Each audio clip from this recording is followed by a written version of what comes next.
Hello everyone. Entrepreneurship development में आज का हमारा टॉपिक है project appraisal. Basically project appraisal एक असेसमेंट है जिसके थ्रू कोई भी फाइनेंशियल इंस्टीट्यूट या कोई भी सेंट्रल गवर्नमेंट की बॉडी हमारे प्रोजेक्ट के रिगार्डिंग ये असेसमेंट करती है कि हमारे प्रोजेक्ट की एक इकोनॉमिकल वैल्यू क्या होगी, हमारे प्रोजेक्ट की सोशल वैल्यू क्या होगी और हमारे प्रोजेक्ट की जो फाइनेंशियल वायबिलिटी वो क्या होगी। तो ओवरऑल कहने का मतलब ये है कि हम अपने प्रोजेक्ट के स्ट्रेंथ को चेक करने के लिए हम प्रोजेक्ट अप्रेजल करते हैं।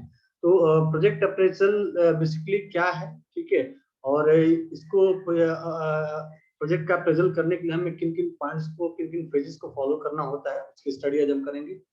तो basically project appraisal is an exercise whereby a leading financial institutes make an independent and objective assessment of various aspects of an investment proposition to arrive at the financial decision. It means कोई भी financial institute अगर हमें हमारे organisation के लिए, हमारे enterprise के लिए, हमारे इंडस्ट्री के लिए अगर हमें फाइनेंशियल असिस्टेंस प्रोवाइड करना चाहती है तो वो फाइनेंशियल असिस्टेंस प्रोवाइड करने से पहले वो हमारे प्रोजेक्ट का मूल्यांकन करती है, उसका असेसमेंट करती है, उसका अप्रेजल करती है, उसकी वैल्यू को चेक करती है कि हम जिस प्रोजेक्ट के लिए फंड प्रोवाइड कर रहे हैं एंटरप्रेन्योर को, क्या उस प्रोजेक्ट की फ्यूचर वैल्यू है या नहीं है। जैसे कि हम कोई भी सामान खरीदते हैं तो सामान को खरीदने से पहले उसकी उस प्रोडक्ट की क्वालिटी का असेसमेंट करते हैं, ठीक है, उसको चेक करते हैं कि कैसा है, ज्यादा दिन तक चलेगा नहीं चलेगा, इसकी परफॉर्मेंस कैसी होगी। सेम ईयर जब कोई भी फाइनेंशियल इंस्टीट्यूट या फिर कोई भी सेंट्रल गवर्नमेंट बॉडी किसी भी इंडस्ट्री को या किसी भी इंटरप्राइज को फाइनेंशियल असिस्टेंस प्रोवाइड करती है या फिर टेक्निकल असिस्टेंस प्रोवाइड करती है या अदर कोई भी असिस्टेंस अगर प्रोवाइड करती है तो उस असिस्टेंस को प्रोवाइड करने से पहले वो उस प्रोजेक्ट का अप्रेजल करती है। और वो जो अप्रेजल होता है वो अप्रेजल इकोनॉमिक के टर्म में होता है, सोशल के टर्म में होता है और फाइनेंशियल वायबिलिटी के टर्म में होता है। इकोनॉमिक के टर्म का मतलब ये है कि उस प्रोजेक्ट की ओवरऑल वैल्यू क्या होगी, ठीक है। सोशल के टर्म में अगर इसका अप्रेजल करें तो इसका मतलब ये है कि सोसाइटी को वो प्रोजेक्ट, वो इंडस्ट्री किस लेवल तक हेल्प करेगा, ठीक है। जैसे कि रिक्रूटमेंट में हो गया, ठीक है, जो प्रोडक्शन कर रही है उस प्रोडक्शन के थ्रू हम मार्केट की कितनी डिमांड को मीट कर पा रहे हैं। फाइनेंशियल वायबिलिटी मींस जो भी आप कैपिटल इन्वेस्टमेंट आप लगा रहे हैं उस कैपिटल इन्वेस्टमेंट के थ्रू आप कितना कैश इनफ्लो करा पा रहे हैं, ठीक है, आपका क्या प्रॉफिट हो रहा है, तो ये फाइनेंशियल वायबिलिटी है। तो जो भी फाइनेंशियल इंस्टीट्यूट्स या फिर सेंट्रल गवर्नमेंट की बॉडीज हैं वो कुछ बेसिक्स पॉइंट का अप्रेजल करती हैं और उस पॉइंट के बिहाफ पे ये आइडेंटिफाई करती हैं कि उस प्रोजेक्ट की फ्यूचर वैल्यू क्या होगी जिसके लिए हम कैपिटल प्रोवाइड कर रहे हैं या फिर जिसके लिए हम कोई असिस्टेंस प्रोवाइड कर रहे हैं। सो it is a complete scanning of the project. Usually, banks and financial institutes conduct a critical appraisal of projects which are submitted to them by the entrepreneur for getting loans. तो जब भी कोई financial institute किसी enterprise को या फिर किसी entrepreneur को लोन प्रोवाइड करती है तो उससे पहले वो प्रोजेक्ट का अप्रेजल करती है। They have been traditionally accepting the data provided by the entrepreneur as valid while assessment the project. In fact, the emphasis has largely been on the cash flow and financial viability of a project in increasing their suitability for extending the loans. तो जब भी हम किसी भी project का assessment करते हैं तो उसमें हमारा मेन कंसर्न होता है वो होता है cash flow and financial viability, ठीक है। तो बेसिकली कैश फ्लो और फाइनेंशियल वायबिलिटी के थ्रू हम उसका असेसमेंट करते हैं और उस असेसमेंट के बिहाफ पे हम उसको लोन जो है प्रोवाइड करते हैं। Project appraisal can be defined as the promoters taking a second look criticality and carefully at a project as presented by the promoter person who is no way involved in or connected with its preparation and who is as such able to take an independent disproportionate and objective view of the project in the totally as also in respect of its various components. The person who carries out appraisal of project is usually term of institutional office, just like a bank, just like a central government body, just like a state government body, who provide several type of assistance, like financial assistance, like technical assistance, production process assistance, like some trademark, like product quality assistance. तो इस तरह की जो assistance, जो appraisal हम करते हैं project का, वो अप्रेजल जो है किसी इंस्टीट्यूशनल ऑफिस के थ्रू या इंस्टीट्यूशनल बॉडी के थ्रू कंडक्ट होता है, ठीक है। The appraisal of proposed project includes the following analysis. तो अगर हम किसी प्रोजेक्ट का एनालिसिस अप्रेजल करते हैं तो उसमें कुछ बेसिक चीजों की एनालिसिस करनी होती है। जैसे पहला है इकोनॉमिक एनालिसिस। तो इकोनॉमिक एनालिसिस बेसिकली एक होल इकोनॉमी को रिप्रेजेंट करता है, ठीक है। एक ऐसे इकोनॉमिक रिप्रेजेंटेशन जिसमें हम कंट्री के उस प्रोजेक्ट के थ्रू एक कंट्री को क्या बेनिफिट हो रहा है, इस प्रोजेक्ट के थ्रू एक कंपनी को क्या बेनिफिट हो रहा है, प्रोजेक्ट के थ्रू सोसाइटी को क्या बेनिफिट हो रहा है। तो कहने का मतलब हम होल इकोनॉमी की बात करते हैं कि उस प्रोजेक्ट के थ्रू होल इकोनॉमी का क्या इम्पैक्ट होगा। So an economic analysis looks at the project from the viewpoint of the whole economy, asking whether the latter will show benefits sufficiently greater than project cost to justify investment in it. तो जो भी आप investment कर रहे हैं उस investment के आपको क्या प्रॉफिट हो रहा है और उस प्रॉफिट का क्या इम्पैक्ट है, होल इकोनॉमिकल इम्पैक्ट क्या होगा, उस चीज को हम यहाँ पे एनालिसिस करते हैं। जैसे कि इकोनॉमिक एस्पेक्ट की अगर बात करें तो यहाँ पे हम आउटपुट को कितना इंक्रीज कर रहे हैं, प्रोडक्शन को कितना इंक्रीज कर रहे हैं, सर्विसेज में क्या एनहेंसमेंट कर रहे हैं, क्या नई सर्विसेज दे रहे हैं, एम्प्लॉयमेंट कितना जनरेट कर रहे हैं, ठीक है, लार्जर गवर्नमेंट रेवेन्यू, गवर्नमेंट को कितना रेवेन्यू दे रहे हैं, कितनी अधिक से अधिक अर्निंग कर पा रहे हैं, हाई स्टैंडर्ड ऑफ लिविंग, उस प्रोजेक्ट की वजह से या फिर उस इंटरप्राइज की वजह से लोगों का स्टैंडर्ड के साथ कितना हम चेंज कर पा रहे हैं, उनकी लाइफ को कितना अफेक्ट कर पा रहे हैं, इम्प्रूव नेशनल इनकम, हम अपने देश के इनकम को कितना बढ़ा पा रहे हैं, उसकी जीडपी को कितना ग्रोथ कर पा रहे हैं, इम्प्रूव्ड इनकम डिस्ट्रीब्यूशन, हम जो भी हमारे सोसाइटी में लोग रह रहे हैं उनकी इनकम को किस तरह से इंक्रीज कर पा रहे हैं, किस तरह से उनको जॉब प्रोवाइड करके उनके इनकम को हम बढ़ा रहे हैं। तो ये हमारा इकोनॉमिक एस्पेक्ट जो है, ये एक होल इकोनॉमिकल एस्पेक्ट है जिसमें हम एक सोसाइटी की बात करते हैं, उस सोसाइटी में रहने लोगों की बात करते हैं, किसी कंट्री की बात करते हैं, मतलब होल इकोनॉमिकल एस्पेक्ट की बात करते हैं। सो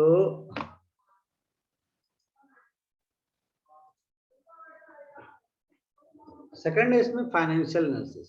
अगर फाइनेंशियल एनालिसिस की बात करें तो ये एनालिसिस किसी एक इंस्टीट्यूट तक ही सीमित रहती है। जैसे कि जब हम किसी एक पर्टिकुलर ऑर्गेनाइजेशन, एक पर्टिकुलर इंडस्ट्री, एक पर्टिकुलर एंटरप्राइज के फाइनेंशियल कंडीशन की बात करते हैं, उसके प्रॉफिट एंड लॉस की बात करते हैं, उसके रिटर्न्स की बात करते हैं, उसके बजट की बात करते हैं, उसके बैलेंस शीट की बात करते हैं, तो उसको हम बोलते हैं financial analysis. So there are large gap between economic analysis and financial analysis. तो किसी भी इंडस्ट्री के द्वारा, किसी भी इंटरप्राइज के द्वारा जो ग्लोबल इम्पैक्ट पड़ता है इकोनॉमी पे, ठीक है, जो ग्लोबल इम्पैक्ट पड़ता है कैश इनफ्लो कैश आउटफ्लो पे, उसको हम बोलते हैं इकोनॉमिक एनालिसिस। लेकिन वही कैश इनफ्लो कैश आउटफ्लो अगर हम एक इंस्टीट्यूट लेवल तक ही रह जाए उसको हम बोलते हैं फाइनेंशियल एनालिसिस। तो basically the purpose of appraisal of the financial aspect of a project is generally to ensure its institution of financial condition, to ensure its initiation of financial condition। तो किसी भी ऑर्गेनाइजेशन को start करने के लिए, उसको चलाने के लिए उसकी फाइनेंशियल कंडीशन क्या होनी चाहिए, ठीक है, उसको जो हम यहाँ पे एनालिसिस करते हैं। तो बेसिकली यहाँ पे हमें क्या क्या चीजें चाहिए होती हैं, इसमें चाहिए होता है फाइनेंशियल साउंडनेस, ठीक है, efficient operation, cost of production, return on investment, कितना रिटर्न मिला, prospects of marketing, profitability, budgeting, pricing, effective controls. तो जितने भी पॉइंट्स है, सारे के सारे पॉइंट्स किसी एक इंडस्ट्री, किसी एक इंस्टीट्यूट या किसी का ऑर्गेनाइजेशन के फाइनेंशियल कंडीशन को रिप्रेजेंट करते हैं।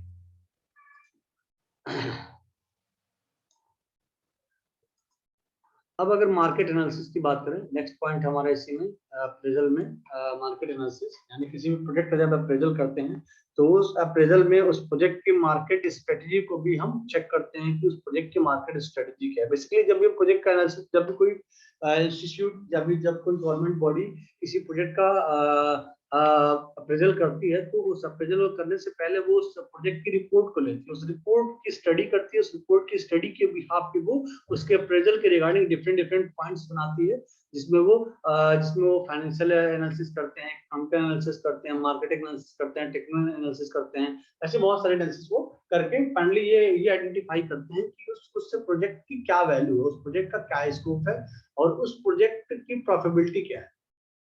तो अगर मार्केट एनालिसिस की बात करें तो मार्केट एनालिसिस में इससे पहले भी आपको बता चुका हूँ कंप्लीटली डिमांड बेस्ड होती है। ठीक है, आपकी सप्लाई और डिमांड का क्या रेशियो है, यही हमारी मार्केट एनालिसिस को जस्टिफाई करती है। तो बेसिकली फाइनेंशियल, इसमें अगर देखिए कह रहा है financial institutes examine the project to ensure economic justification of investment details, examine the project to ensure economic justification on investment details।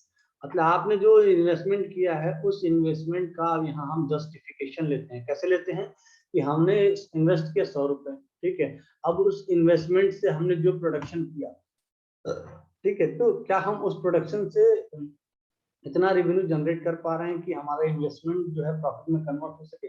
वो तभी कन्वर्ट हो पाएगा जब जब जब हम अपने प्रोडक्शन से प्रॉफिट जनरेट कर सकें। तो उसके लिए जो सप्लाई है उस सप्लाई को हम जितना ज्यादा बढ़ाएंगे हमारी प्रॉफिट उतनी ज्यादा होगी। लेकिन सप्लाई बढ़ाने से ही नहीं होगा, सप्लाई को बढ़ाने के लिए हमें डिमांड को एनालिसिस करना होगा कि क्या जितनी प्रोडक्शन हम कर रहे हैं उतनी डिमांड मार्केट में है भी। ऐसा ना हमने प्रोडक्शन कर दिया और उतनी डिमांड ही नहीं तो हमारा जो प्रोजेक्ट है वो क्या लॉस में चला जाएगा। तो इसके लिए हमें अपने इन्वेस्टमेंट को जस्टिफाई करना होता है कि हम जो इन्वेस्टमेंट कर रहे हैं उस इन्वेस्टमेंट से हमें प्रॉफिट होगा। तो उसके लिए हमें डिमांड को समझना होता है कि बेसिकली मार्केट की डिमांड कितनी है, उस डिमांड के बिहाफ पे ही हमें प्रोडक्शन करना होता है। क्योंकि डिमांड से ज्यादा अगर प्रोडक्शन करेंगे तो हमारा जो प्रोडक्ट है वो उसकी मार्केटिंग हम नहीं कर पाएंगे, उसको सेल नहीं कर पाएंगे, तो फाइनली हम लॉस में चले जाएंगे।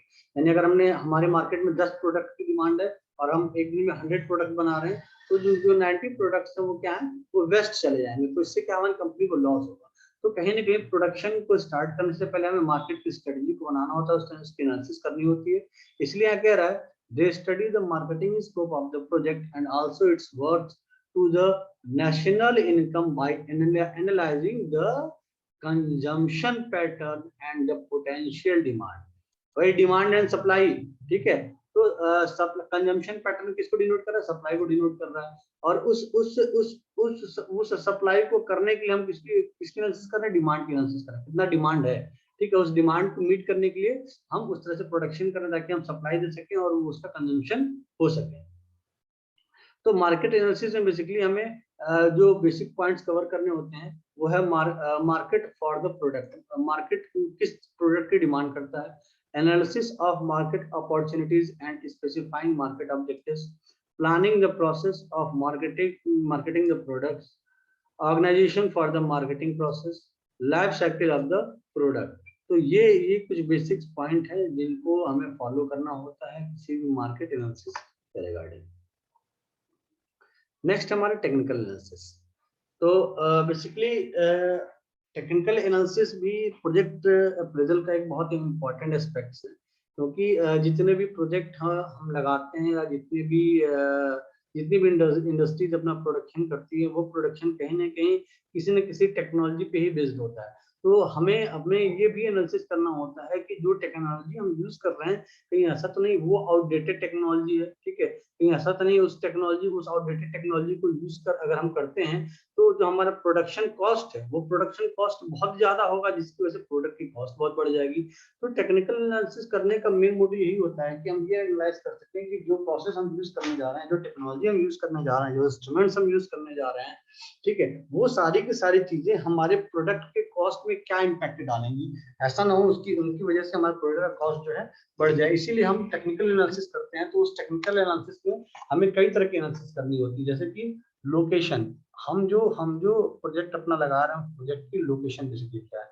So there are number of aspects that influence industrial location because it may significantly influence the cost of product and distribution efficient the operating environment etc. जैसे कि मैंने आपको बहुत प्रीवियस लेक्चर्स में एक एग्जांपल दे चुका हूं, जैसे कि सपोज करिए कि आपने आपने एक ऐसा मैन्युफैक्चरिंग प्लांट लगा रखा है जो किशमिश का प्रोडक्शन करता है, ठीक है। तो किशमिश का प्रोडक्शन करने के लिए हमें क्या चाहिए, ग्रेप्स चाहिए, अंगूर चाहिए। तो अंगूर अगर सपोज करिए वो किशमिश का प्लांट अगर हम यूपी में लगाते हैं तो हमें रॉ मटेरियल क्या चाहिए, अंगूर चाहिए। अब उस रॉ मटेरियल को हमें क्या करना होगा, इंपोर्ट करना होगा। और उसको उसकी इंपोर्ट उस रॉ मटेरियल की नीड को फुलफिल करने के लिए हम क्या करेंगे, चूंकि अंगूर की पैदावार महाराष्ट्र में होती है तो हम महाराष्ट्र से क्या करेंगे, उसको इंपोर्ट करेंगे, मतलब मंगवाएंगे। तो महाराष्ट्र से मंगवाने में हमारा ट्रांसपोर्टेशन कॉस्ट भी बढ़ जाएगा। तो क्यों ना हम उस इंडस्ट्री को जो हम यूपी में लगा रहे हैं उसको महाराष्ट्र में ही लगाएं। ये टेक्निकल एस्पेक्ट है कि जो रॉ मटेरियल हमारे प्रोडक्शन के लिए चाहिए है वो रॉ मटेरियल जिस जगह पे मिल रहा है हम उसी जगह पे अपनी इंडस्ट्री को लगाएं। तो कहीं ना कहीं जो ऑपरेटिंग एनवायरनमेंट है, जो ऑपरेटिंग एनवायरनमेंट ये बहुत मायने रखता है कि क्या आप जिस एनवायरनमेंट में अपने ऑपरेशन को परफॉर्म कर रहे हैं उस एनवायरनमेंट में जो रॉ उस एनवायरनमेंट में क्या आपको रॉ मटेरियल इजीली अवेलेबल हो पा रहा है या नहीं हो पा रहा है। नेक्स्ट है इसमें कह रहा है the important factors that influence industrial locations and raw material proximity to market availability of water, power, transportation, facilities, manpower, labor, law, tax, incentives, subsidies, etc. तो अभी तो मैंने आपको सिर्फ रॉ मटेरियल का एग्जांपल दिया, लेकिन इसमें रॉ मटेरियल के अलावा बहुत सारी चीजें हैं, जैसे पानी है, बिजली है, ट्रांसपोर्टेशन है, अदर फैसिलिटीज है, मैन पावर है, लेबर है, टैक्सेस हैं, ठीक है, अदर बहुत सारे फैसिलिटीज ऐसी जिनको हमें एज अ टेक्निकल एस्पेक्ट के थ्रू ध्यान में रखना होता है। The factors to be considered for selection of sites are load bearing capacity, access to water, and influence discharge structure. Next is the size of the plant, scale of operation. हम जो plant लगा रहे हैं जिसके through हम production करना चाहते हैं उस प्लांट की साइज इस पे डिपेंड करती है कि मार्केट की डिमांड क्या है, ठीक है। तो यहाँ कह रहा है the size of plant determines the economic and financial liability of the project. An important aspect of size is the available process technology. Equipment is often standardized at specific capacity. In a production sector, operative capacity is such sector are therefore available only in certain multiples. तो देखिए basically जो हमारा जो plant का size होता है उसका जो ऑपरेशनल स्केल होता है वो डिपेंड करता है कि हमारी फाइनेंशियल कंडीशन क्या है, हम क्या टेक्नोलॉजी अडॉप्ट कर रहे हैं, हम कैसे इक्विपमेंट्स लगा रहे हैं। तो ये सारी चीजें कि हमारे कैपिटल इन्वेस्टमेंट क्या है, हमारी टेक्नोलॉजी क्या है, हमारे इक्विपमेंट्स क्या है, ये सारी की सारी चीजें डिपेंड है डिमांड से। क्योंकि डिमांड अगर बहुत ज्यादा होगी तो हम ऐसी टेक्नोलॉजी यूज करेंगे जिसमें बहुत ज्यादा प्रोडक्शन हो सके, हम ऐसी मशीनरी यूज करेंगे जिसमें कम समय में बहुत ज्यादा प्रोडक्शन हो सके, मैन पावर कम से कम यूज करना पड़े ताकि प्रोडक्ट की कॉस्ट कम हो, ठीक है। और अगर डिमांड ज्यादा होगी तभी हम ज्यादा ज्यादा पैसा इन्वेस्ट करके बड़ा से बड़ा ऑर्गेनाइजेशन लगाएंगे। तो ये जो साइज ऑफ प्लांट्स है या फिर जो ऑपरेशन का स्किल हमारे प्रोडक्शन का जो लेवल है वो कम्प्लीटली डिपेंड करता है डिमांड्स पे। और उस डिमांड को इवेलुएट करते हुए उसका असेसमेंट करते हुए हम कैपिटल उस पर उतना ही बड़ा कैपिटल लगाते हैं, उतनी ही महंगी मशीनरीज लगाते हैं, उतनी अच्छी टेक्नोलॉजी अडॉप्ट करते हैं। टेक्निकल फिजिबिलिटी में कह रहे थे appraisal of the technical aspects involve scrutiny of such aspect of the project as technology selected, हम क्या टेक्नोलॉजी सेलेक्ट कर रहे हैं, टेक्निकल कोलैबोरेशन अरेंजमेंट्स मेड, हम टेक्निकली साउंडेड होने के लिए हम किन किन ऑर्गेनाइजेशन से टेक्निकली कोलैबोरेट कर रहे हैं, capacity size of the project, ठीक है, हमारे इस प्रोजेक्ट की क्या कैपेसिटी है, selection of plant machinery equipments, क्या क्या मशीनरी यूज कर रहे हैं, हम क्या इक्विपमेंट्स यूज कर रहे हैं, plant layout and factory building, हम प्लांट का जो लेआउट है वो कैसा है हमारा, ठीक है, फैक्ट्री का जो हम आर्किटेक्चर बना रहे हैं वो कैसा बना रहे हैं, जैसे कहने का मतलब ये है कि हम सपोज करिए फैक्ट्री से जो वेस्टेज केमिकल निकल रहे हैं, उन वेस्टेज केमिकल को हम रिसाइकिल करके फिर और क्या नया प्रोडक्ट बना रहे हैं। तो कहने का मतलब है प्लांट का लेआउट ऐसा होना चाहिए कि जो वेस्टेज निकल रहा है उससे वो वेस्टेज हमारे सोसाइटी और एनवायरमेंट को अफेक्ट ना कर सके, उसको रिसाइकिल करके अगेन उसको मैन्युफैक्चरिंग प्रोसेस में यूज कर सके। टेक्निकल एंड इंजीनियरिंग सर्विसेज, हम किस टाइप के मैन पावर्स यूज कर रहे हैं, किस तरह की टेक्नोलॉजीज यूज कर रहे हैं, वो सारी चीजें टेक्निकल एस्पेक्ट से बिलोंग करती हैं या नहीं करती हैं। नेक्स्ट है इसमें ऑर्गेनाइजेशनल एनालिसिस।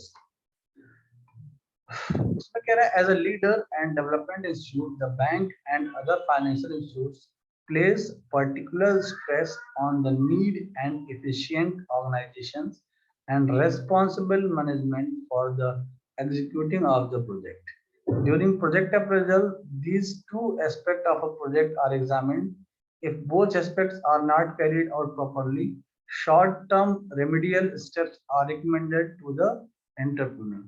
तो दो स्टेप है यहाँ पे कह रहा है as a leader and development institute, the bank and other financial institutes place particular stress on the need and efficient organization and responsible management for the execution of the project. तो दो चीजें क्या है यहाँ पे, efficient organization and responsible management. Responsible management, these are two important aspects: efficient organization and responsible management. यानी हम अपने अगर इंटरप्राइज या फिर उस इंडस्ट्री का जो ऑर्गेनाइजेशनल एनालिसिस अगर उसका करें तो उस ऑर्गेनाइजेशनल एनालिसिस का मतलब ये है कि उस ऑर्गेनाइजेशन की क्या एफिशिएंसी है, ठीक है, और साथ ही साथ उस ऑर्गेनाइजेशन का जो जो जो जो मैनेजमेंट है, उस मैनेजमेंट की क्या क्या रोल प्ले, क्या क्या रिस्पॉन्सिबिलिटीज हैं, और वो अपने रिस्पॉन्सिबिलिटीज में कितने डीपली इन्वॉल्व रहते हैं। तो बेसिकली ये जो दो मेन पॉइंट्स है, efficient organisation and responsible management, ये बहुत इंपॉर्टेंट कंसर्न है रिगार्डिंग ऑर्गेनाइजेशनल एनालिसिस। तो जब भी हम किसी ऑर्गेनाइजेशन की एनालिसिस करते हैं तो उस ऑर्गेनाइजेशन की एफिशिएंसी चेक करते हैं और उसके मैनेजरियल एस्पेक्ट पे फोकस करते हैं। If both aspects are not carried out properly, short-term remedial steps are recommended to the entrepreneur. अगर हमें कहीं भी लगता है कि उस ऑर्गेनाइजेशन का मैनेजमेंट अच्छा नहीं है तो हम क्या करते हैं, एंटरप्रेन्योर को रिकमेंडेशन देते हैं कि आप अपने मैनेजरियल एक्टिविटीज में कुछ चेंजेस लाइए, आप इन प्रोसेस को फॉलो करिए, इन स्टेप्स को फॉलो करिए, अपने डिसिप्लिन को मेंटेन करिए। The objective of this aspect of appraisal is to make sure that the project is adequately carried out. The various organizational aspects are organization structure, recruitment, training and development, so on. तो अगर हम अगर हमें management में कुछ issue दिखता है तो उसको मैनेज करने के लिए हम क्या कर सकते हैं, उन मैन पावर्स को ट्रेनिंग प्रोवाइड कर सकते हैं, ठीक है, उनके वर्किंग प्रोसेस को प्रॉपर स्ट्रक्चर प्रोवाइड कर सकते हैं। तो कुछ ऐसे बेसिक प्रोसेस हैं जिसके थ्रू हम उनका ऑर्गेनाइजेशन एनालिसिस करते हैं, और अगर उसमें कोई लूप होल मिलती है तो उसको हम उस लूप होल को हम रिमूव करते हैं। Next and last is managerial aspect. जैसा कि ऑर्गेनाइजेशनल एनालिसिस में रिस्पॉन्सिबल मैनेजमेंट की बात कर रहे थे, तो उस रिस्पॉन्सिबल मैनेजमेंट को हम दोबारा से यहाँ पे उसका असेसमेंट कर रहे हैं। उसके लिए हम एक अप्रेजल स्टेप ले रहे हैं जिसको हम बोल रहे हैं मैनेजरियल एस्पेक्ट्स। तो क्या क्या मैनेजरियल एस्पेक्ट्स हो सकते हैं? If the management is incompetent, even a good project में फेल। अगर आपने कितना भी कैपिटल लगा लिया हो, कितनी भी अच्छी मशीनरीज लगा ली हो, कितना भी अच्छा लोकेशन प्लांट के लिए चूज कर लिया हो, कितनी अच्छी मैन पावर चूज कर लिया हो आपने, लेकिन अगर डिसीजन मेकिंग जो डिसीजन मेकिंग पर्सन है, अगर उसके डिसीजन सही नहीं है तो आपका प्रोजेक्ट फेल हो जाएगा। इट मींस किसी भी ऑर्गेनाइजेशन के सक्सेस के लिए उसका जो मैनेजमेंट है वो कंप्लीटली रिस्पॉन्सिबल होता है, क्योंकि all execution level activities is completely depend on the decision level activity. तो अगर हमारे डिसीजन सही है तभी हमारा एग्जीक्यूशन सही होगा, अगर डिसीजन गलत है तो हमारा एग्जीक्यूशन भी गलत होगा। तो किसी भी ऑर्गेनाइजेशन के फेल या पास होने में सबसे ज्यादा जो रोल प्ले होता है वो मैनेजमेंट का होता है। So it is rightly pointed out that if the project is weak, it can be improved upon. But if the promoters are weak, and lack in business acumen, it is difficult to resolve the situation. कहने का मतलब यह है कि अगर हमारा project week है, project week का मतलब हमारी समझ टेक्नोलॉजी कमजोर है, या मशीनरी हमने अच्छी नहीं लगा रखी है, या हमने जो मैन पावर रखे हुए वो टेक्निकल नहीं है, तो इन सभी चीजों को हम रिजॉल्व कर सकते हैं। लेकिन अगर जो हमारा मैनेजरियल पर्सन, जो मेन मैनेजमेंट है, जो सारे डिसीजंस ले रहा है, यानी जो हमारा इंटरप्रेन्योर है, वही इंटरप्रेन्योर अगर वीक है, तो हम उसमें बहुत बहुत ज्यादा चीजों को चेंज नहीं कर सकते हैं, मैनेज नहीं कर सकते हैं। ऐसे बिजनेस ऑर्गेनाइजेशन को फॉल डाउन होना ही होना है, कोई रोक नहीं सकता है। There is a provision for appointment by the financial institutes of nominee directors on the board of all MRTP companies assessed by them. The Companies Act, the Industry Act empower government to exercise power of control over the management, including take over management of industrial undertaking. Government की ऐसी बहुत सारी bodies हैं जो इस तरह की managerial training provide करती है, जिसके थ्रू जो एंटरप्रेन्योर है वो अपने आप को डिसीजन लेवल वो अपने आप को डिसीजन लेने लायक बना सकता है। All the indicates the importance given to proper managerial strategies to prevent mismanagement. If the proper appraisal of the management aspects is made in the beginning itself, future problem in the area can be avoided to a very large extent. मतलब अगर हमारा managerial aspect सही नहीं है और हमने starting में उसको आइडेंटिफाई कर लिया और उसको एक किसी ट्रेनिंग के तहत उसको रिजॉल्व कर दिया, जो हमारा हमारा जो फ्यूचर स्कोप है वो क्या होता है, वो बढ़ जाता है। ठीक है, तो ये था हमारा प्रोजेक्ट अप्रेजल। होप सो आपको समझ में आया होगा। Thank you.